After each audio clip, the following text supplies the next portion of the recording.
The following podcast has been rated PGN. Parental guidance is neglected. Boy, it's been a long time since we've had a little father-son chat. I am your father. Father, if you can hear me, I failed. Don't let your mother smell that beer on your breath. She'll take it out on me. I'm here with my dad. I know what you're gonna say, son. And you're right. You're right. Who is your daddy and what does he do? I've abandoned my boy! Hello everybody, welcome back to Parental Guidance Neglected. Apologies once again for missing a week. Me and my father had a pretty rough falling out, so if tensions are a little high today, that is why. No more questions asked, please. Yeah. We had. No, we both just had a busy break. Did we both have a busy break? By both, well, you know what? I was gonna make it seem like we were both on the same level of busy, but that was more for you. I'm getting like J.J. Abrams light strobes back here. There you go. I'm gonna move that just a bit. Okay, there smart. Yeah, because that smart move. That'll drive one of our fans crazy. The one person who actually watches this. How you doing, buddy? I just saw you. I'm doing good. I just saw you over the Thanksgiving break, briefly. I didn't see you the whole break because you were working on a motion picture. A film, if you will. A motion picture. Yeah. I was working on a little short. And tell the audience about it. What can you tell us at this point about it? This was a 5-day shoot? It was a 5-day shoot. This was a passion project, right, of a friend? Yeah, an independent project that one of my friends wrote and another one of my friends directed. I was the first assistant camera on it. It was a lot of fun. Check it out. It's on social media. It's not out yet, but check out the social media if you want. I think it's at Incarnate the Film. Yeah. At Incarnate the Film? I believe so. I believe that's the ad. Yeah. And you were the first assistant cameraman. I was. Was there a second assistant cameraman? I wish there was, but there wasn't. And it made my life really difficult. Was there a third? Did you skip the second? There wasn't. It was kind of a running bit that the whole crew was my second AC because people were just kind of picking up the slack where there could have been. But gotcha. The whole camera team was just me and the DP basically. Okay. Was this a scary film? Was this a sexy film? Was it a thriller? It was a drama. A drama. I'd say it was a drama, bit of a character study. Oh, okay. So one of those touchy-feelies. It wasn't touchy-feely. It was just I actually think this is going to come out really well. I mean, I'll see how it cuts, but I think I'm happy with what we shot. All right. Yeah, it's the Parental Guidance Neglected podcast. 2 generations, father son, talking film. You're Gen. I always forget. What letter am I? I'm Gen what? What am I? You're Gen X. I'm Gen X, and you're Gen. And I'm Gen W. Z. W? No, you're Z. Gen Z. Z. So do we go back now and start all over again? Is Gen A? Generation Alpha is the next generation. That's the next one. So we don't. It's like hurricane names. We go right back and we start over at the top of the alphabet. I guess so. It's weird that we even do that. Really, I feel like each generation should get their own. Like, how did we go from? What made baby boomers so special? Where's their letter? Yeah, I know. Like suddenly we just went to I don't know.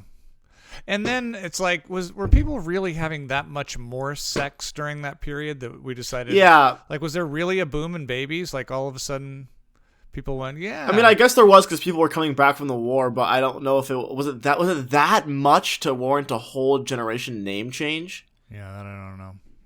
Someone get on this. Yes. So there it is. Thanks for your devotion. What episode are we at, Jackson? What one is this? Is this 30? Is this 30? I think this is 30. This might be 30. This is episode 30. Well, look at that. Yeah, I'll triple check that right now, just so we're not making a mistake the whole time. But we teased a big announcement, and we've kind of teased it already, but it's official. We've been talking to our web designer and whatnot. This is going to be the inaugural year of the PGN podcast Oscar contest. That's right. All of you guys, our fans and listeners, will get a chance to participate in our yearly, has to be yearly because that's when they hold the, what if they held the Oscars every month? And now the best film of January. And then, like, nothing comes out good in January. Once they get to those weak months, it'll be rough. Yeah, it's always rough. January through March, we were hurting. The PGN podcast. The nominations for the Academy Awards for 2022 will be announced, I believe, January 27th, with the ceremony being in mid-March. And this will be your chance to go up against me and my son Jackson, the resident film experts, and fill out your ballots. It's going to work two ways, ladies and gentlemen. You can play for fun, and if you're playing for fun, you get to fill out, here we go, one ballot, just one, not multiple ballots, just one. Or if you know myself or Jackson personally, or have some kind of connection that we feel is valid, there will be a second option to play for the bank. That means you will submit as many ballots as you want, but each ballot you submit will cost you $5 American. And the winner will take all. Now, I know this has come up in the past when I've done Oscar contests, Jackson, is they go, are you going to be participating, Regan, Mr. Know-It-All of Film? And that is an absolute definite yes, as well as my son. However, here's the caveat. One, we can only fill out one ballot. We cannot fill out multiple ballots. You could split picks and fill out 2, 3, 4, 5 ballots. Just know that each one is a separate entry and will run you $5 a head.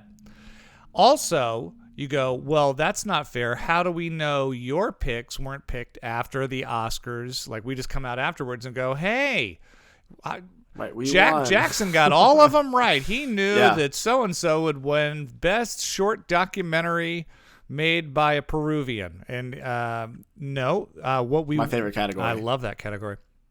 What we will do is that both Jackson and I will post our ballots completely filled out 1 hour before the live show starts. So there can be no question.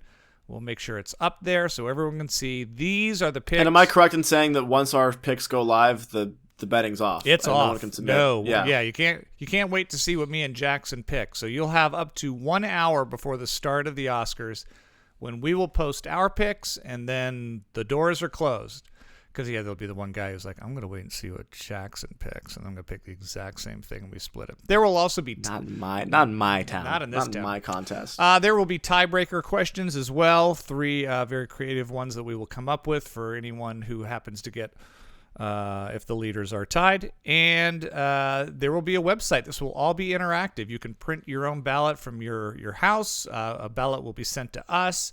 It will all be done through a website. In fact, that website will hopefully be ready to be announced and launched by next week's episode. And you can go on and log in to have us send you a notification or a reminder when the nominations are up and out. Another neat thing we talked to, you tell him, Jackson, we talked to our web designer about what we're going to do with links in the actual website. So we're going to try to do a thing where as you're filling out the ballot, we're going to include links for at least all of the major awards, all the Best Picture nominees, all things like that, where if you want to, while you're filling out your ballot, you can click a link that will send you directly to our review of the movie that is listed. So, for example, if you're going through Best Picture and you're like, oh man, I can't remember really what happened, what the guys thought about the Banshees of Inisherin, you'll be able to click a link that will take you not directly to the episode, but directly to the time code of the episode where we talk about the Banshees of Inisherin. Right. So you immediately... Which, by the way, I still don't know if I'm pronouncing right. Well, you know what? I've said it so many times and I just can't figure it out. And then when they say in the movie it's with such heavy accents, I'm like... That's like, what? The Banshees of Inisherin! And you're like, I think we said it correctly. So stand by for that. We'll have the website ready to be announced next week. You can click on there, take a look at kind of a work in progress and get a reminder for when the nominations come out in January. And we still have a lot of work to do before then, Jackson. I know we've seen a lot of the big films, but there's still a few yet to come. And absolutely. I'm still missing. I mean, I never saw The Woman King, which I know is a big contender. I think I'm missing a couple more. Yeah, we haven't. We'll see. Once the nominees come out, I'll probably try to buckle down and go through the streaming services and see what I can find. It'll be easy. It'll be easier when you get through finals and you're back once home. break starts, and you have all the screeners too, so it's not like I have to go out and see these movies. I can just But some of might want to see on the big screen if I can. And it's I can, I'll try to for sure. Yeah, I mean ones that have come and passed that I might not have access to otherwise. Right. And do most people know you're leaving? Not the show. Well, yes, the show. You got fired. Do you know that you've been fired yet? Yeah. Well, for those who don't know, I'm going to Paris over most of January for a travel course. So, what are we going to do for that? I'm still thinking. I think we need to sit down and figure out what the time differences are going to be. Yeah. Because I just don't know what that's going to be like, and also check this class schedule too. Because I mean, I have class for most of the days. Because we could do we could do something too. I'm tweaking my light here again. It's just driving me nuts. No, go ahead. There you go. We could do something. The thing too is, I mean, I don't know if you'll be seeing a lot of French film, and to be honest with you, I don't think anyone here cares to hear about all the damn French films you've seen. Maybe a little. I know we're going to see a movie or two, but I think that they're just going to be like whatever's playing in the general theater. We're not going to go see, Yeah, but you might watch some. You might watch some films on the plane, and we were still going to want updates and hear what's going on with you, and you'll want to hear what I'm talking. I mean, you're going to want to hear about all the great movies coming out in January. Like Plane with Gerard Butler. Doesn't that trailer look good? You're gonna miss that, Jackson. You're gonna. We all went to go see as a family. We all went to go see Glass Onion, and during the trailers, there's this new movie called. The whole trailer it starts out with a plane crash, but most of the movie takes place on the ground. It's kind of like a Argo-y kind of like escape from terrorist situation. Yeah. But then the movie is just called Plane. Which is so bad. Gerard it's the same guys, all the same guys who did Greenland, that one movie. Anything with Gerard a year Butler, or two ago. Yeah. There you have it. So we have all those January movies.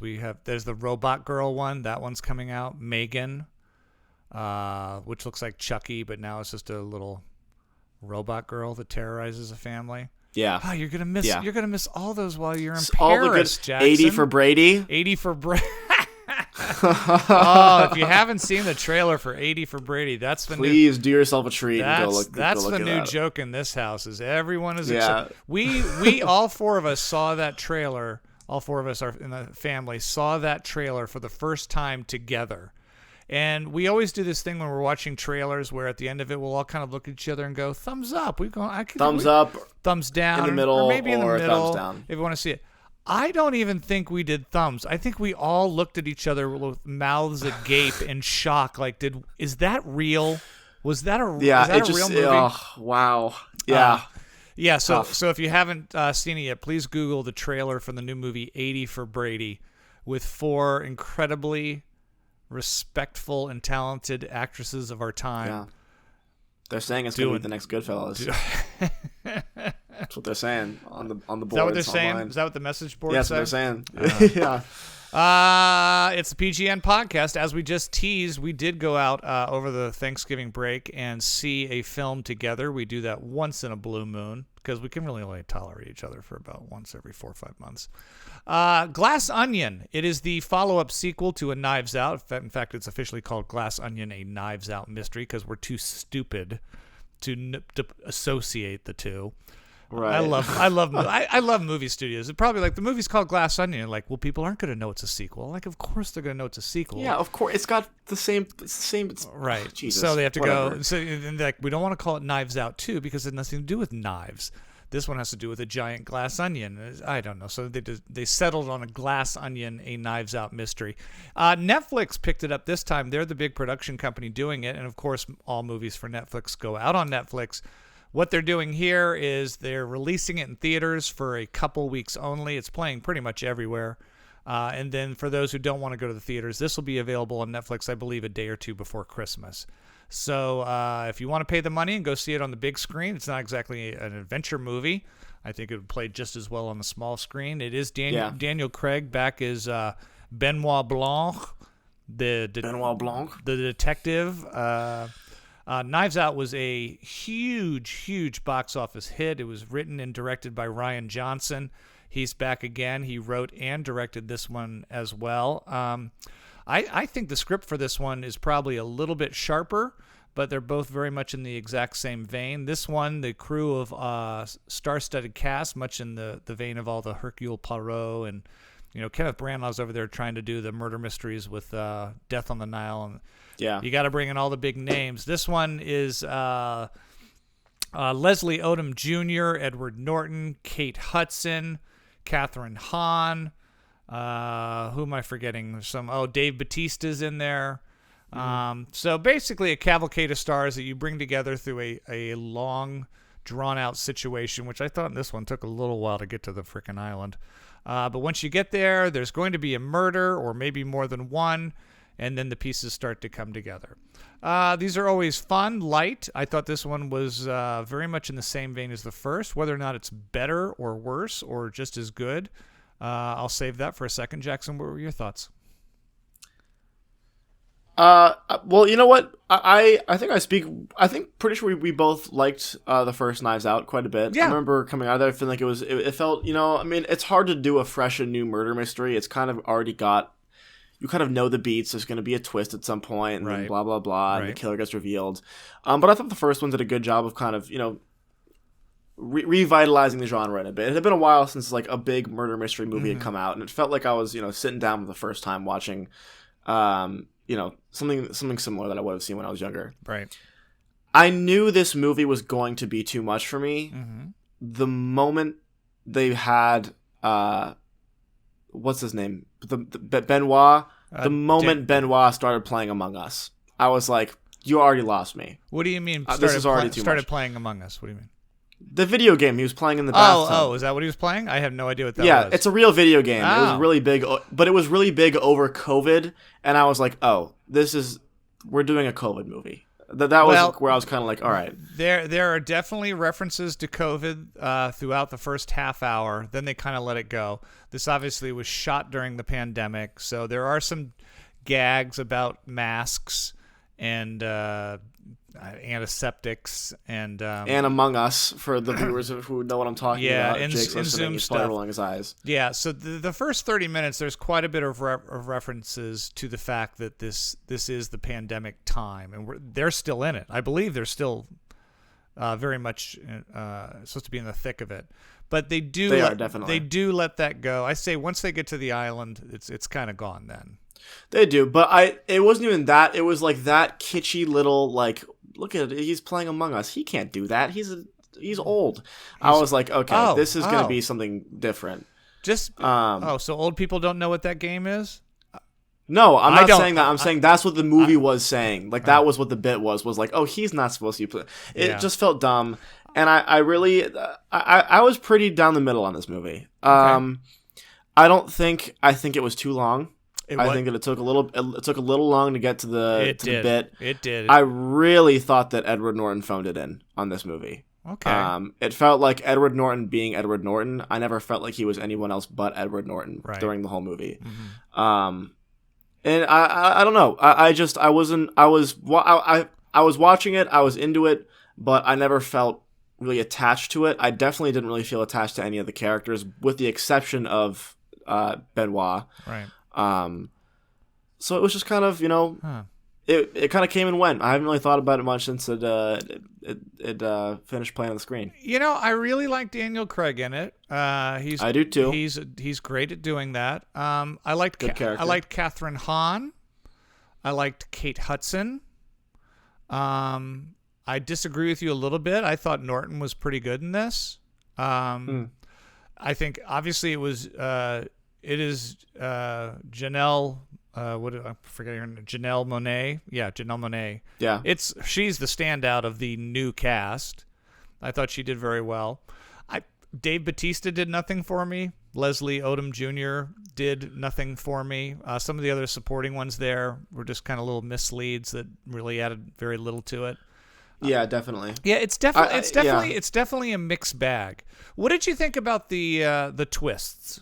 I mean, did you figure it out? Were you like, oh, that's shocking, or that's kind of creative, or were you kind of like, Kind kind of saw it coming? I don't know if I knew it was coming. I mean, there was definitely some moments where I don't think you could have known that something was like, right. There were certain twists where I was like, you couldn't have known that unless you had reread and something, right? Because it kind of came out of nowhere with no hints. But the big mystery, I don't think it shocked me. I was kind of just like, all right, I guess I can see that. Yeah. I think that actually, now that you mention it, this was one of my biggest criticisms. What made Knives Out so special was the characters felt so real. Yes, they felt like real. The characters in Knives Out were much better than this.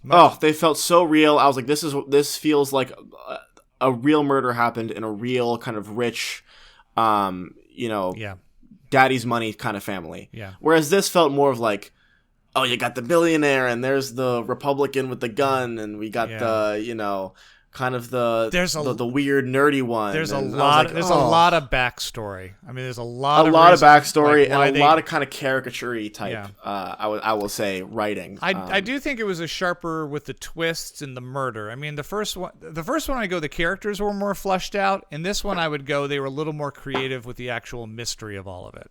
Yeah, that's fair. Because the first one was pretty much your standard murder mystery, and it wasn't. This got a little convoluted, but at least I go, hey, you're trying to keep us guessing. Yeah. I think it's a step down from the first one. But I agree. But I don't think it's a fall from grace in any way. Like if they did another Knives Out movie, I'm all in. I'll see it for sure. I'll see it. I just hope that they would go for. I think a mix of the two would be great. Yeah, where it's like you keep kind of like the realistic character arcs that aren't too much like, oh my god, we're all whatever. But then kind of kept the type that keeps you on your toes with a twist. I think that would be the perfect mix. Yeah, I think they all need more of a relationship with each other too. It felt like a class reunion, where the other one there was so much baggage with everyone. There's like, oh, I don't like her and she doesn't like me, and there's, I don't know, a little more scheming and whatnot. No, definitely. What do you give? What do you give Glass Onion? Glass Onion's gonna get a 5 out of 10 for me. Oh, see, I would have gone a little. I'm gonna give it a solid B. It's entertaining for me. I think I gave the first one an A-, so it is a step down. I still think it's entertaining. I still think watching Daniel Craig do this for maybe a little too long is still enjoyable. But solid B for me for Glass Onion. Do you think people should go out and see it in the theater now, or wait until it comes to Netflix? I always say see it in the theater now. I just think it's a fun experience. Get out of the house. Come on now. Get out of the house, people. But if you miss it, I wouldn't cry over it. It's not like this is something you have to see, but you know what? Why not? Why not? PGN podcast. We do not see movies very often together because Jackson left home. He ran away when he was about 13, and he's just getting his life back together and in school. And but when he does come back, we do like to watch films together on occasion. We also went and saw a play. We went and saw a play. Oh, we should talk about that. Actually, I just realized we went and saw a play called 222, A Ghost Story, here in the Los Angeles area. It stars, it was a 4-person show. Anna Camp, I think is her name. She was in Pitch Perfect. Constantine Wu, who's from Crazy Rich Asians, but we saw her. She wasn't in it. We saw her understudy. Yeah, we saw her understudy, and then I can't remember the name of the other gentleman. He was in the Ozark, but I thought someone from Ozark, and then someone that Killian from somewhere. I feel bad because I think he's one of the best parts of the play. And then Finn. Oh, I agree. Finn Winrock, who stars in all the American Horror Stories. We went and saw a live play, and I know most people have not seen that, but it was called Ghost Story. It was big in London, and now it's come over here to the U.S. Jackson, did it scare you? No. I mean, I got suspenseful. You looked pretty terrified. But yeah, I was more terrified when the guy in front of us passed out on his back. Yeah, we're not halfway through the show. Some guy just fainted. Yeah, we really won't talk about the play because no one's seen it besides except the fact that who figured it out about 15 minutes in. Yeah, you did figure it out about 15 minutes in. So I'll give you props for that. That was smart. No, we were seeing the play, and about 15-20 minutes in, an old man and maybe his wife or a slightly older woman was trying to escort him out of the theater, and they started walking upstairs up one of the aisles, and he literally just went down. fell back, just like the Lipton iced tea plunge into the pool. Jeez. He just went back, and everyone's like, and at the point, there was two of the actors were on stage, and they're like, you could see their eyes light up because they could obviously they hear something happen, and they're like, they kind of glance out, and they're like, what's going on? And they just stood there frozen for like a minute or two. And then eventually someone came in the last week and was like, all right, we're going to hold the play for just a couple minutes to figure out what's going on in the house. People are rushing up to him, and an usher's bringing a defibrillator. A defibrillator. I was like, oh my God, someone died. Someone died. And I'm like, man, don't. I mean, I felt sorry for him. But. He ended up being fine. But, yeah, they eventually. And the play went on, the show went on. Yeah, but that was pretty crazy. That doesn't happen in movie theaters too often, does it? No, it doesn't. What would you do? What would you do if you're in a play like that and it's been up for like an hour and a half and you know there's only like 10 minutes? This is the climactic conclusion of the play. And there's some old guy next to you. And he has been snoring very slightly. He fell asleep during intermission. Yeah. And you've been hearing him. He's like... And then suddenly, no breathing. And you look over, and you can see his eyes are just open, and he's just looking up at the sky, and his mouth's like this. And you're like... He just dies? He just died. And you're like, I think he just passed away. He's by himself. He came by himself, so there's no one like... He's like... But there's 10 minutes left in the show. Are you going to go...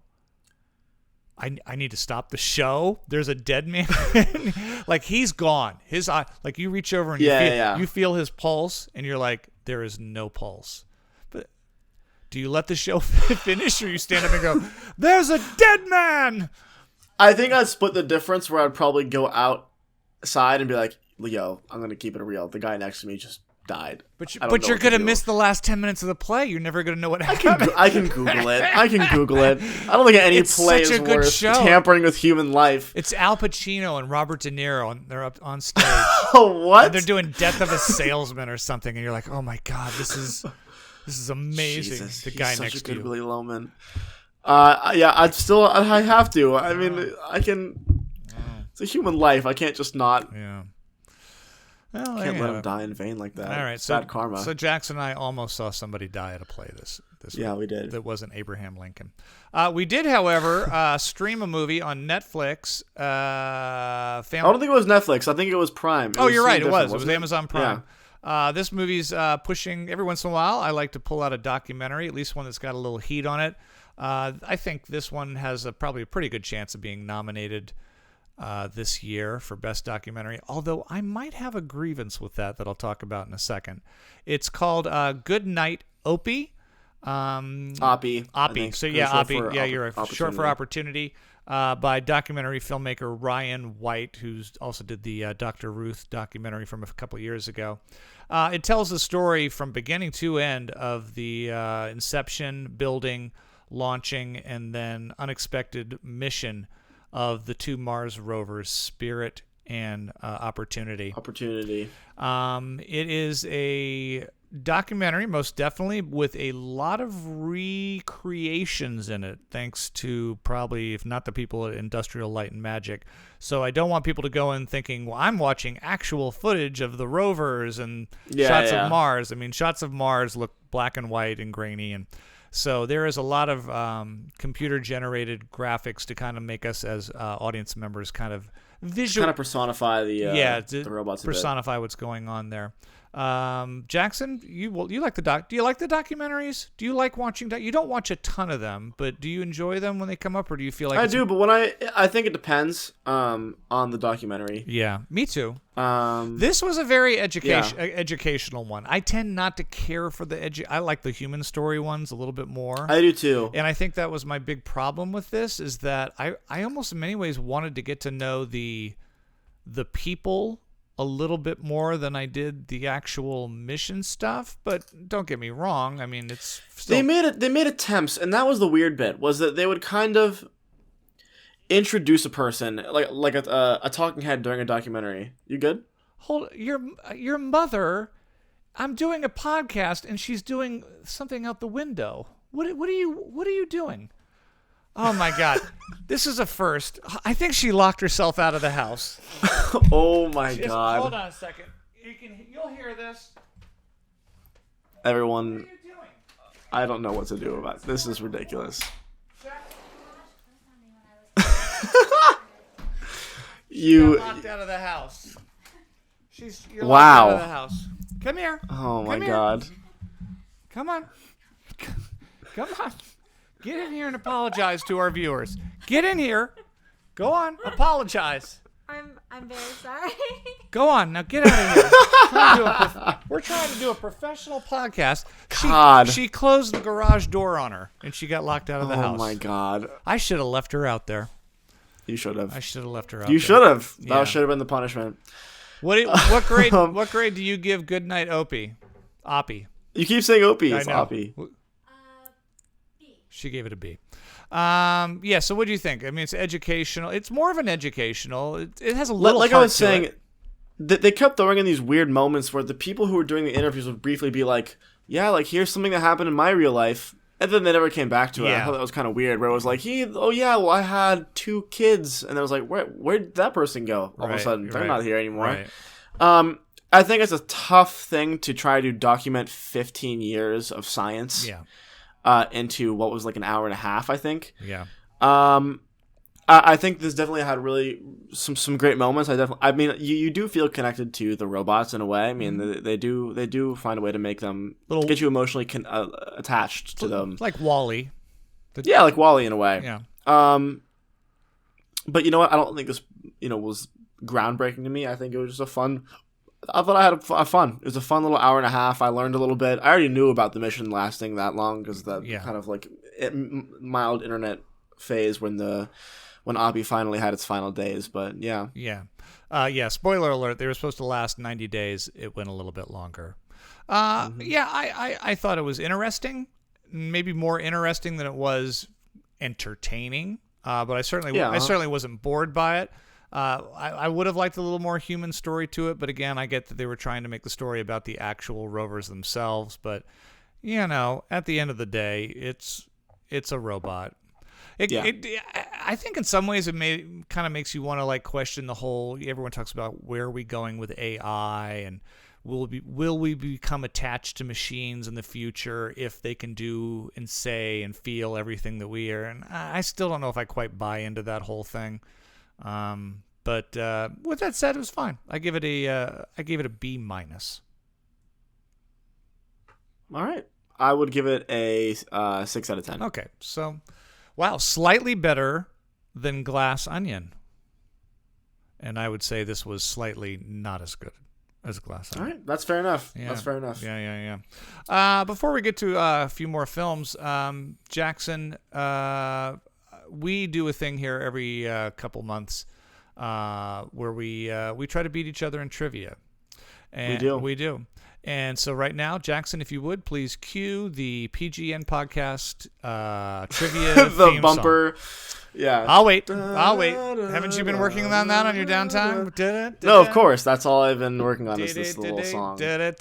Sometimes we do it at the end, but why not just do it in the middle? Yeah, why not? Yeah, why not? In sense, it's Academy Awards season. The movies are coming out full force. I kind of gave Jackson the challenge, and this is very loose. It doesn't have to be about the Academy Awards. I said just try to have them some way connected to an Oscar film or an Oscar. Okay, mine are very connected to the Oscars. I will say I kind of stuck close to home on this one. Then there you have it. This is the way it works. What's the score? Or we need to officially write this down. I think we've played trivia 2 or 3 times now. Yeah, I think 3. And am I 3-0? How's it work? Whoa. Have I won? What's the record now? I definitely do not. I don't know. I can't remember. I feel like I'll have to look into that. Okay, here's what we do. We know I won the first one because you refused to answer the question. Yes. And we know that you won the last one. Last one because you refused to answer the question. Okay. So why don't we say we're 1-1? So we have to keep it running. Yeah, let's do that. This right now will say. And from here on out, we're not doing that bit anymore. What? I'm not standing for that bit. What bit is that? The bit where you make the question unanswerable. I'm ending that here. All right. Okay. Age. Who goes first? Age Before Beauty or which one? I don't mind. I'll go first. How about that? All right, cool. All right. I'm going to start with, because we always like to throw in a pop culture one too as well. I've got a trivia question about Raiders of the Lost Ark. Now, I just watched that movie actually. Well, here you go. Raiders of the Lost Ark. And probably people are going, oh, I know the question you're going to ask. You know, who was originally Indiana Jones and then had to... We all know that, okay? By the way, Raiders of the Lost... Do we? Yeah. I don't. Tom Selleck, Magnum P.I., was cast. And then he was... Thank God. He couldn't get freed up because of his TV schedule. Raiders of the Lost Ark, by the way, won a ton of Academy Awards. It was nominated for Best Film and Best Director. It did not win, but it won all the technical stuff the year it came out. My question for you, Jackson, is we all know that Tom Selleck was cast as Indiana Jones, but had to turn it down because of his commitment to the CBS show Magnum P.I., and it went to Harrison Ford. Yep. The question I have to you, Jackson, who was the role first offered to and turned it down before Tom Selleck was cast? Was it That's a fantastic was question. it A, Al Pacino, B, Robert De Niro, or C, Jack Nicholson? God, I cannot picture any three of those people playing. One of them was offered it, and he Okay. turned it down. Was it Al Pacino? Okay, I'm gonna Robert cross out De Al Niro. Pacino right away. Why is that? I just cannot. I can somewhat envision the other two a little bit being Indiana Jones. Al Pacino just does not have that in him, I don't think. You have to pick. Hold on. I don't know, It's a actually. younger Al Pacino. Remember, this is years and years and years ago. They were young guys. I think he's too short. Tom Cruise is too short. He's in every movie. Yeah, I know, but think about how big Indiana Jones is a big guy. I don't think Al Pacino had that quality. He seems more of like the small crazed one, like Okay. like he was in Panic at Needle Park and Gotcha. Dog Day Afternoon. My gut is telling me Jack Nicholson. Do you want to lock that in? No. I want to think for a second. Do you want to phone a friend? Yeah, because that makes for an exciting podcast. Is listening to two people contemplate. Yeah, I know. I'm trying to think out loud here. Robert De Niro. I feel like I'm gonna go with Jack Nicholson. Are you sure? Final answer. Yep, I'm locking it in. That is correct, Jackson. Wow! That is correct. Yes. Thank God that didn't happen. Yeah. I just can't. I can't imagine that. I only picked Jack Nicholson because I can picture him as playing the teacher side, the professor side of it. Indiana Jones. I think it would have been a lot darker, right? I mean, it would have been a lot darker. I mean, that movie does. I mean, after rewatching it, that movie it ends pretty dark. I mean, it's got that big ending. Yeah. A lot of melting faces. Yeah, Yep. for sure.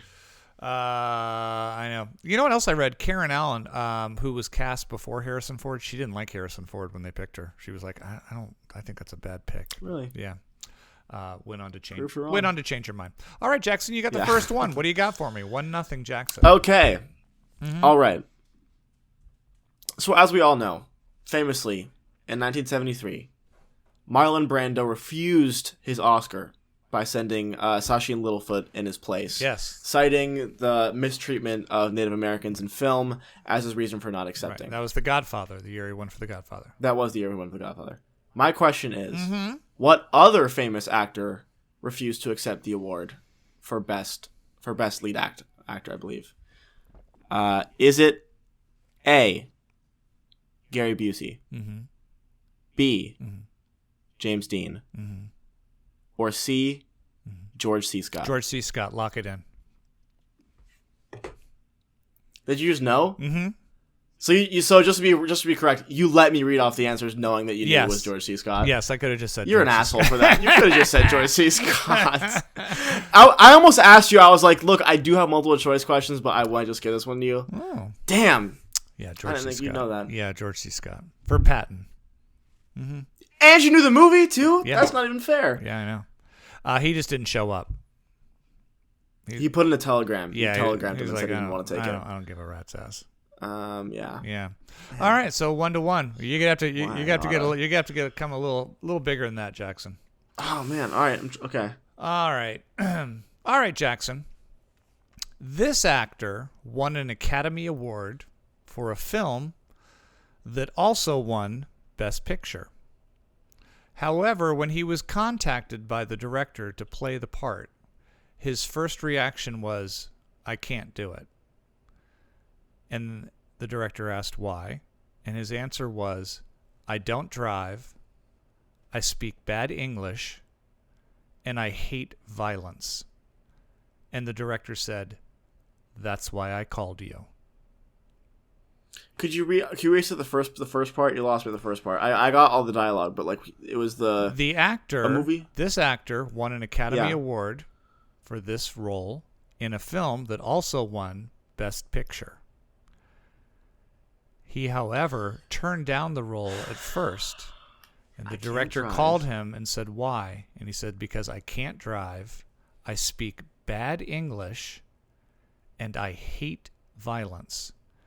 And the director said, "That's why I called you." Who is the actor? What is the film? I can't drive. I will give you a clue. Okay. It's during your lifetime, and you have seen the film. I think I have it. I can't drive. I can't drive. I speak bad English. And I hate violence. And I hate violence. That was his reasons for turning the role down initially. Okay. I'm gonna go with Javier Bardem in A No Country for Old Men. That is correct. Good job. Oh! Look at that. Uh-huh. That was good. Look at you. Okay. Oh, okay, awesome. You're getting cocky now. That is okay. Okay. You're going to have to bring something bigger than George C. Scott. I hope you've got something better than that up your pants. Oh, jeez. Okay. Sweep it again. Okay. All right, here we go. Round two to me. Mm-hmm. Dad, I have in front of me a list of 3 actors. 3 actors. Do you want me to just tell you the answer right now? You're the worst. I want you to tell me which one has not won an Oscar. Who has not won an Oscar? Okay. Yes. All right. Is it A, Willem Dafoe, B, Eddie Redmayne, or C, Tyler Perry?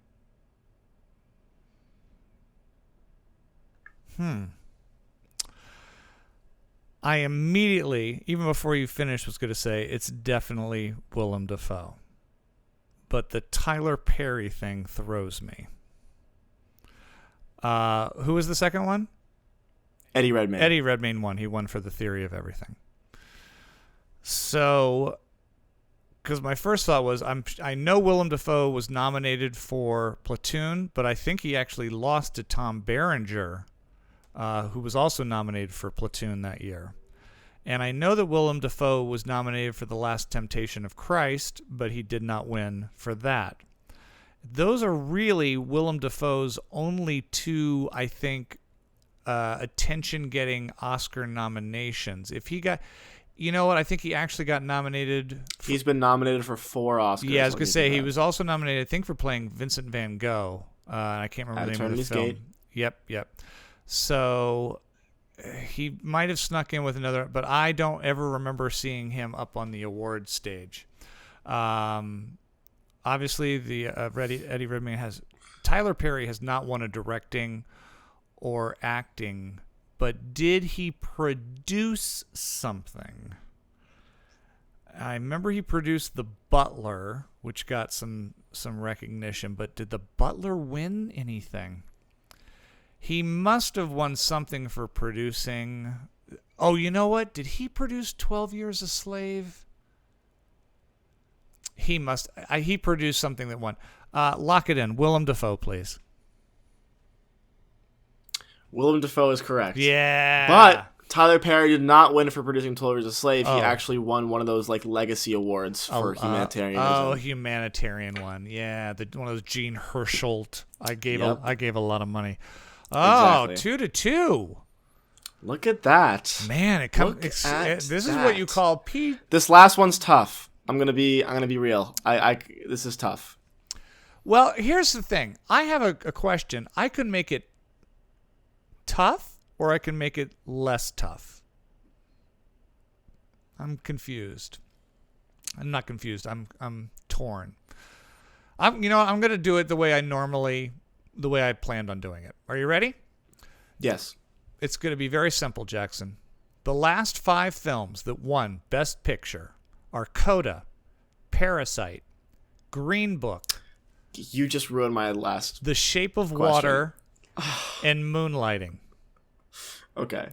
Wouldn't that be crazy if we had the same question? We didn't, but you just ruined my last question, so I'm going to have to find a new one. Oh, okay. Because I know the last films.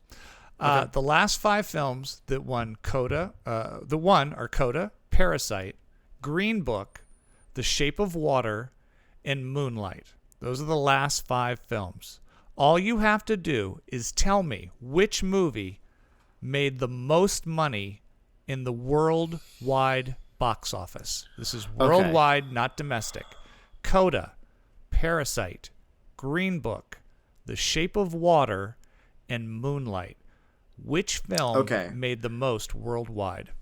Right off the bat, I'm going to scratch off Coda. It was pretty much exclusively on Apple TV as far as I remember. Mm-hmm. And I don't know many people that saw it in the first place, even with that. Gotcha. I'm going to scratch that off. Okay. That leaves you with Parasite, Green Book, The Shape of Water, and Moonlight. You're missing Nomadland. You're right. Okay, forget last year's. Forget Moonlight? Forget Nomadland. I forget Coda. I forgot to keep okay, I got it. Okay, so... Okay. I am going to scratch off Moonlight. Okay. That was a smaller movie. Okay. I feel like not as many people saw it until after it was probably nominated and got all the buzz around it. I mean, it was a big movie, but I don't think it would be compared to the other major hits. Okay. I'm not so sure. Okay. I'm going to scratch off Green Book. Okay. I just don't see that happening. I don't think that many people want to go see it. It's going to be between Parasite and The Shape of Water, because Parasite was huge. Parasite was huge. I mean, to be fair, I do live in a kind of a bubble where everyone would have seen Parasite, but that's also got that international backing to it. Uh-huh. But The Shape of Water is Guillermo del Toro. Mm-hmm. And people love Guillermo del Toro. Also, foreign people love Guillermo del Toro as well, because he's from Latin America. So I don't... You son of a gun. You got me here. I'm going to go with... Damn, this is so tough. Yeah. Okay, I'm going to go with... Yes. The Shape of Water. The Shape of Water. Locking that in? Yeah, locking it in. All right, I asked you which of these 5 Best Picture winners earned the most money worldwide. I skipped Nomadland because I probably checked out. So out of these winners, Coda, Parasite, Green Book, The Shape of Water, and Moonlight, you are saying that the biggest box office hit worldwide was The Shape of Water, correct? Yes. Number 5 was Coda with 1.6 million. And that's nothing. They didn't even really... Jeez. Yeah. Number 4 was Moonlight with 65 million. The gap between those two is I know. Embarrassing. Number 3 with 195 million worldwide is The Shape of Water. Ah, damn. Do you want to stick with Parasite or Green Book? I'm still going to stick with Parasite. I think that made more money than Green Book. In second place with 263 million, Parasite. Oh, Green Book. Making $321 million worldwide. Green Book. Oh, Jackson. Blows chunks. I cannot give it. Chunks. Wow. So look at that. Just like that. That's lame. And then I screwed your question, huh? I messed it up. So my question was in front of me, I have a list of the last 15 Best Picture nominees, and I was going to have you try to name 5 of them. But since you just named 5 of them...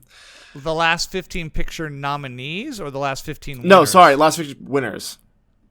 You can still do that. And I have to name how many of them? 5 of them? Well, it was 5, but you just named all 5 of them. So you know what? Okay, how do I adapt this? Yeah, okay, so take those 5 off the list. list. Right now you have 6, because that includes Nomadland. Right. So you have Coda, Nomadland, Parasite, Green Book, The Shape of Water, Moonlight. Yes. Are off the board. Take those off the list. Do you want to go for 5 of the other? How many do you have left? 9? That's going to be, let's see, hold on. 9, yes. 9. You can ask me anything you want of those 9. Like if 4 of them won Oscars, say you have to pick 1 or all 4. Or you can make it as hard as you want. Okay. Challenge accepted. Challenge. Okay. All right. Can you name 5 of those? 5 movies that won Best Picture of the last 15 years? No, wait. I'm confused on what you're asking me right now. No, I don't know. It's your question. Yeah, and I'm saying you have to. Okay. I have to name. Forgetting Coda through Moonlight. Can you name 5 of the following 9 that came before it? Best Picture winners? Winners. Yes. Okay. 12 Years a Slave. Yes. Birdman. Yes. Spotlight. Yep, that's 3. Jesus.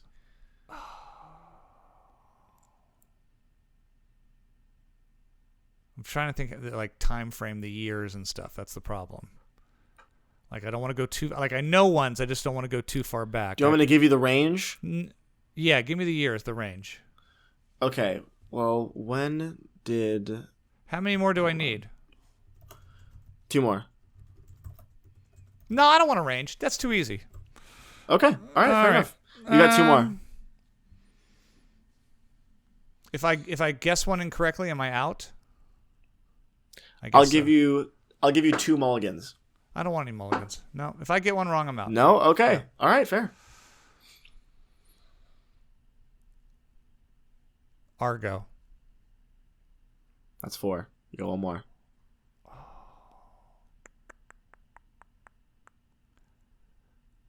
I don't want to go too far back. Dances with Wolves. I went too far back. No, it's too far back. You went too far back. You went too far back. Okay. You were 1 off. So I shouldn't have gone that far back. All the Best Picture winners from the last 15 years. We have Coda, Nomadland, Parasite, Green Book, Artist. The Shape of Water, The Moonlight. Artist. The Artist is on that list, yes. Damn it. Past that, we have Spotlight, Birdman, Yep. 12 Years a Slave, Yep. Argo, The Artist, The King's Speech, Slumdog Millionaire, The Slumdog. Hurt Locker, and No Country for Old Men. Oh, it was in one of my questions. Yep. That was in one of your questions. So we're 1-1-1. That's a tie. That's 1-1-1 on the trivia. Ladies and gentlemen, that's what we call PGN Podcast Trivia. That's where we try to basically who does the better Google and finds great questions. Yeah, or comes exactly. up with them. Exactly. Yeah. We will be back next week, just to let you guys know before we talk about our last couple films real quickly. Yeah, sorry if is this. Oh, I'm looking at my time frame. My God. Oh my God. Maybe we'll just next week. It will be Jackson's turn to pick a classic film, and we will also take in a couple of films. We're both very excited. Next Sunday, we are going to go to an advanced screening of Darren Aronofsky's movie, The Whale. The Whale, which is supposed to be Brendan Fraser. Remember him from The Mummy? Mummy movies, his big return, a lot of Oscar buzz, and we're both very excited to see that. Also, we will both try to make it out to the theaters and take in the shockingly getting very good reviews holiday movie Violent Night with David Harbour from Harbour, yeah, from Stranger Things. So those would be our 2 new films next week that we will absolutely 100% find a way to see, since we know we're seeing The Whale, and we'll sneak into Violent Night at some point. As well as, since I picked a movie this week that we'll talk about in just a second, it'll be Jackson's choice to pick a classic film that neither one of us have seen. This could be a movie that was a huge award winner. It could be something that was critically acclaimed but people didn't catch on to. It could be a cult film like I picked this week. Jackson, what are we watching next week? Yeah, so I was doing some research on a film to pick, and I was kind of going through my watch list, and I've come upon a lot of weird kind of resurgence buzz around the movie Detachment. For those who don't know of it, it is directed by Tony Kaye. It's the same guy who directed American History X. A movie that I'm sure that you've seen, but I have not. I've been kind of skeptical to go into that one since Tony Kaye seems to have been trying to distance himself from it since the day it came out, as it was not his movie, he claims. Yeah. For those who don't remember, American History X is Edward Norton plays a neo-Nazi skinhead, and what's his name? Ed Furlong, the kid from Terminator 2. Plays his younger brother. It is a very good film, but a flawed film. So I'm kind of interested to see what else Tony. I don't think I've seen another. But this Tony is Kaye movie. Detachment. It stars the great Adrian Brody. Love him. And I don't know much about him except that it's about him being a teacher, and I think that sounds interesting to me on what Tony Kaye and Adrian Brody have to say. It's called Detachment. You can watch it on Amazon or Vudu for rent. What year did that come out? It's going to be 2011. 2011. So this is about 12, 13 years old. Quick. Yeah, many years, 13 years after American History X, I believe, and I don't think Tony Kaye has really done much since then. I think American History X just kind of soured him to filmmaking overall. Yeah, I think he's kind of. Oh, well, Jackson, excellent pick. I'm curious to see that. Thank you. I'm very curious to see it as well. So that'll be our pick for the next week. It was my pick for a film last week. I usually pick something classical or award-winning, but you know what? We kind of gotten on a run with cult films. And I thought a film that might be interesting to see is Mike Judge's Idiocracy. For those of you who don't know anything about Mike Judge, he, of course, created and does the voices of Beavis and Butthead. He's also directed the other big movie that's probably a little bit more, even more of a cult hit, Office Space. Yeah. Very funny film. But I had never seen Idiocracy. This is a movie that really, really tanked bad at the box office, even though the reviews were really good. And much like Office Space, it's kind of found a bit of a following and become an underground favorite. It stars Luke Wilson, Maya Rudolph, and Dax Shepard, as well as some other familiar faces. Stephen Root and Justin Long show up in as well. It's a very short film. It was just under an hour and a half, and it tells the tale of two people who are frozen as the world deteriorates and melts into a world of stupidity. They're just very average people, but when they do wake up 500 years later, the world is a mess, and two average schlups are now the smartest people in the world. I found this pretty easy to watch in that I thought it went by very fast. I did laugh several moments. I thought the premise was really strong. The movie does taper a bit at the end. I think Luke Wilson look, as much as I like Bottle Rocket and appreciate Royal Tenenbaums and some of the stuff he's done. Oh, Royal Tenenbaums. He's just never been that dynamic to me. He seems to, he's kind of the straight guy here, but I don't think this should have been a straight role. I'm not sure if Luke Wilson should be centering a film. Maya Rudolph is fine. She obviously did much better work later in her career in Bridesmaids and on SNL. And Dax Shepard, who I just have never been a huge fan, is actually pretty funny in this. This might be the funniest thing I've seen him do. But there's some really funny cameos from Stephen Root, especially Justin Long as a doctor in the future. It's a great premise. It really peters at the end with maybe one too many giant dildo machine jokes that seem to kind of run awry. But overall, look, it's certainly not as good a film as Office Space. I don't think it maybe deserves the cult following. Maybe it's gotten a little bit of that because we have in many ways kind of deteriorated into a world where Fuddruckers becomes buttfuckers. And, that's kind of funny to realize that maybe Mike Judge might have been a little prolific when he made this film 20 plus years ago. Idiocracy gets a C, solid C for me, average. Jackson, really? What did you think? I went into this going, you know what, this is I knew the premise going into it. Yeah. I was like, you know what, this is a really, really solid premise. I think it's really funny. Mm-hmm. The premise, that is. It is. I don't think I laughed once watching this movie. Oh boy, not even Justin Long, not even the doctor. Not even Justin Long. Yeah. It was just kind of, I don't know. All the jokes kind of fell flat for me. It felt very repetitive. Mm-hmm. I really wasn't. I just wasn't a big fan, especially because I like Office Space, man. Yeah, I like Office Space a lot. Yeah. So funny, and it just this everything that made Office Space great. I thought this was lacking. You know, I mean, who's the guy who plays the main character in Office Space? I'm blanking on his name. Gary Cole's the boss. Yeah, I know who the dark-haired. I keep wanting to say Kyle MacLachlan, but that's not it. He looks like Kyle MacLachlan. He looks like Kyle MacLachlan. We know who I'm talking about. The guy who looks like Kyle MacLachlan. With all due respect to that very funny actor that we just cannot. No, I'm sure he's so great in that, because even though it's kind of this weird, goofy little world that he's in, he plays the straight man so well, and you want him to be good, and you want him to get out of that office. Yeah. When it comes to Luke Wilson, I'm just watching him and going, man, I don't really care. This is just kind of the situation that you're in. I'm not really rooting for you. I think there's a reason we don't hear from Luke Wilson that much anymore. I think so. As much as I love him in Royal Tenenbaums, I think that was a role that was made particularly for him. Yeah. Whereas I feel like this could have been done by a lot of better comedic actors. Yeah. I really thought this fell short for me, and I'm gonna give Idiocracy a 2 out of 10. Yeah. Okay, so let's be honest here. This was my first fumble. This is my first. This what I will say. This is your first. I think I agree. This is your first. This is my first fumble. But it's a movie that I feel like I have to see it at some point. I mean, it's not your fault. I mean, Office Space is great, so I would have made the same assumption. This would have been great going into. Yeah. So all right, I had a nice winning streak of picking. A swing and a miss on that one. So leave us comments. Were you a big fan of Idiocracy back when it came out? Were you one of the 10 people who saw it in the theater when it was released, or are you one of the cult followers who were like, we've become that, man? We've become it. It's your life. Yeah.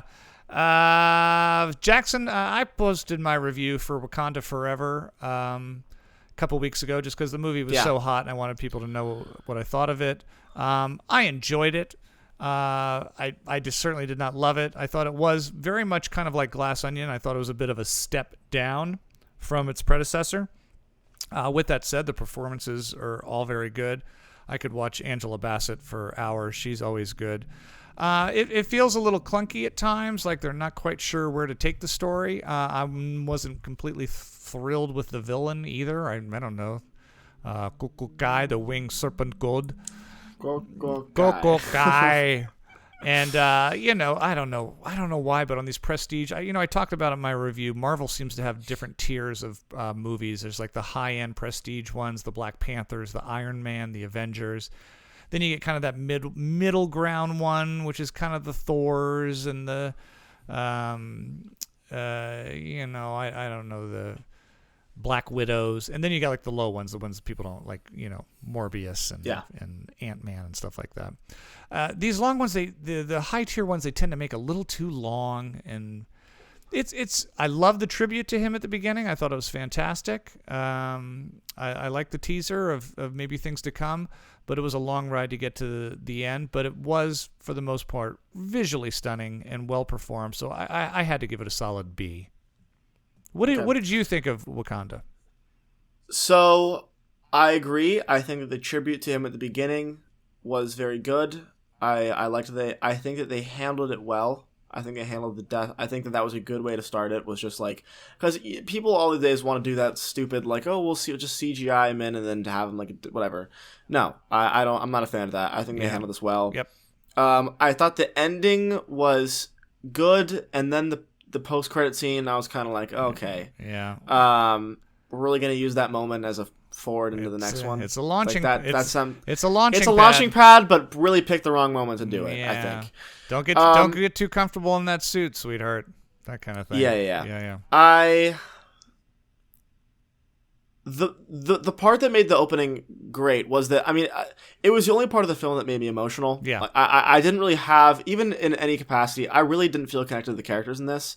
Mm-hmm. This movie felt like a constant reminder of why the first movie was good. Right. And it was the fact that it had Chadwick Boseman in it. Yeah. The whole time I felt, wow, I couldn't understand why this was being made other than the purpose of just being a Black Panther movie. Because Chadwick Boseman was Black Panther, and this lacked him, and it just felt empty. What did you think of the Michael B. Jordan cameo? And it's been out for 2-3 weeks now, so it's okay to say it was all right. It felt like thrown in like we have to use Michael B. Jordan. Yeah, I agree. Because, I mean, you can't have her see T'Challa. So it felt like it was like, well, we can't do that, so I guess we'll just throw Michael B. Jordan in. Right. Type thing. But like I was saying, I mean, the only part of this movie that I felt emotional was the intro. And I'm not even going to give credit to the movie for that, because, I mean, I do think that it was a beautiful tribute, but I wasn't emotional because of the movie. I was emotional because Chadwick Boseman's dead. And I was just going like, wow, that's someone who died in real life. Right. It wasn't an attachment to the characters or anything like that. But I still think they handled it well. This just felt like, and this movie, I was praying for it to overcome the little Marvelisms that have popped up so often in these recent movies, right? And it still fell in those same traps of the cheesy one-liners and the villain who doesn't really make any sense. And I just went, wow, this could have been. The villain was weak. The villain was weak. Really weak. And so much backstory to get to why they're doing what they're doing. Oh my god! I was like, are we ever gonna get out of this stupid? I just didn't care. I really didn't care. Yeah. But I agree with everything you're saying. But it's still a really well-made Marvel film. And if I'm gonna give some other ones like a D or a C, looks really good. I gotta go. Wakanda is a B, because some people are gonna lap. Some people will lap this up. Some people love all this intricate story of this kingdom, and I'm like, I just, it doesn't grab me. It doesn't either. This movie felt like a setup for the next one. Yeah, it felt like a transition period in between, and for that, I'm going to give Black Panther, Wakanda Forever a 5 out of 10. 5 out of 10. Well, you're a 5er today. Everything's a 5. It's been a week. Has it? I'll say it. Because, and now that we're into our 15th hour, we got to get out of here. Oh yeah. Our last film is 2 weeks ago. Jackson and I talked about, what are you excited to see? Jackson said he's very excited to see The Whale, which we're going to have an early review of next week. I said I'm excited for the movie The Menu. This is a film that's kind of been a little bit under the radar, unless you go to the movies a lot, because the trailer plays all the time. Yeah. But it hasn't been a lot of push on it. Yeah. Director Mark Mylod's film. He's the executive producer and one of the creators and main directors of HBO's Succession, which I love. So another reason to be excited about this. Ray Fiennes is a executive chef at an exclusive island restaurant where Anna Taylor-Joy and a whole bunch of other people, along with Nicholas Hoult and John Leguizamo, come for a dining experience that promises to be like no other. You can't really talk about the menu without spoiling what's on the menu. I will tell you this movie is one of the best films I have seen this year. I absolutely loved it. I loved more than anything the performance of Ray Fiennes and and the script. I did not know where it was going at any point in time. I felt some of the stuff they did with the actual menu and the preparations and the chapters, if you will, the different courses, was very, very funny. It's an ensemble piece, which I love. It excited me that it's pretty much like a play. It all takes place in one location. I thought that the director really made exciting choices for how to shoot something in one restaurant for probably 80% of the film interesting. And I love when I don't know where something is going. I'm not a big Anya Taylor-Joy fan, but this is definitely the best thing I've seen her do. Everyone is very minimalistic, which I love. There wasn't like people just completely losing their shit left and right, which is an easy trap to fall into as an actor and a director, is like go to panic. I just really, really, really, and it stuck with me, enjoyed The Menu. I don't know if Jackson liked it as much. I'm trying to read his face. I have a feeling he didn't. But for me, this was a big hit. What are your thoughts, Jackson? No, don't get it wrong. I definitely liked this movie. Mm-hmm. I did. Ray Fiennes is superb, really, really good in this, as he is in everything he's ever been in. He's just a fantastic actor. Yeah. I do agree that this is Anya Taylor-Joy's best, but I still am not that big on Anya Taylor-Joy. Mm-hmm. I'll give you that. I think that one of the best moments. I mean, I'm trying not to spoil things here, but it's hard not to. It's hard not to. But in kind of like the ending during the last meal, I'll say the last course. The last course. The older woman kind of looks at Ray Fiennes, and there's kind of a moment where she mouths. Yeah, I know. She mouths something to him. Yeah. You know what I'm talking about? Yes. And I've been thinking about that a lot. Mm-hmm. Just what that meant and what that means for her character. I love the fact that old woman was there the whole time. I love the reveal of who she is. And after you find out who she is, she brings such a weight to the entire room. To know that she does. That she is who No, she I'm is. not talking about I agree, but I'm not talking about her. I'm talking about the wife. Judith Light from Who's the Boss? Yeah. The actress Judith Light. Yeah. She's great too. She mouths something to Ray Fiennes in that last scene. She has one of the best moments when Anya Taylor-Joy is walking down the hall and she looks to her. Yeah, I know exactly the moment you're talking about. It's not even that. No? I know. You might not have caught it. It was really subtle. I'll tell you when we cut the cameras. But there's this moment where, and I've been thinking about that a lot. Huh. I thought this movie. Someone made a really great comment. I was going through reviews, and someone said this movie is a great example of a movie that does social commentary in a way that doesn't feel preachy. Nope. I agree. I agree completely. Mm-hmm. So I definitely like this, but I don't think I was as big on it as you were. Okay. I definitely did enjoy it a lot though. Great characters, really great characters, great camera work. Mm-hmm. I also really like the older actor character a lot, and it was funny. It's got some. It was. Yeah, it's got some. It was. It had some funny moments for sure. Definitely. It's a dark comedy. Yeah, I will say it is. It is for sure. Yeah, it's if you go in, don't take it too seriously. And obviously the dessert is just. I mean, that was maybe the one point where I went, oh my god, this really did get completely weird. But it was, you know what? I like the fact that it went. I'm glad it went there. I'm glad it went there. The Menu for me is one of the best films of this year. I'm giving it a very solid A-. And I'm gonna go a 7 out of 10. Okay, I'll take it. Yeah. That show, our show has now been, I think, an hour and 80 minutes. No, that would be 2 hours. Yeah, it's been. Whatever. Yeah, I actually have to go do a self-tape audition, and you probably have classes and things to study for. Got a beating to get to, yeah. Once again, a reminder to please follow Jackson Burns, my son, on all. Are you still on the Twitter? Have you protested Twitter? Are you still on Twitter? Twitter, TikTok, Jackson. I am keeping out of the whole Twitter thing. Whatever. I'm still using it. I'm on there. You're on there. That is what it is. It's Jackson N. Burns on all the social platforms. You can find me on Instagram at Regan.Burns. And, of course, please subscribe and like our YouTube channel. Listen to us on Spotify. Leave lots of comments. We will be back very soon with more of your suggestions for films. Our Oscar contest is getting ready to launch. And then, of course, next week, reviews of The Whale and Violent Night, as well as Detachment with Adrian Brody for Jackson's classic that we missed. Jackson, any parting words for anyone? You want to give shout-outs like to your peeps? You want to put some gang signs up or anything? Or what? No. I want to say hi to my homies over at the Subway working the late shift, hooking me up with some subs. I will say, I rewatched Connected to New York last week. Go see that movie again if you haven't. New York. It's really great. It's my apologies for all the for Jackson not having his pretentious art corner film this week. That's the only movie I saw anyways. It was just that movie. But it's enough. That movie's enough to fill a lifetime. Don't worry, when he gets home for the holidays, he's gonna make me sit and watch a bunch of stuff that I'll bitch about on those shows. Yeah, I'm sure I got stuff to watch this week too. So all right, love you, buddy. We are the PGN Podcast. We'll see you next time. Love you too. Later.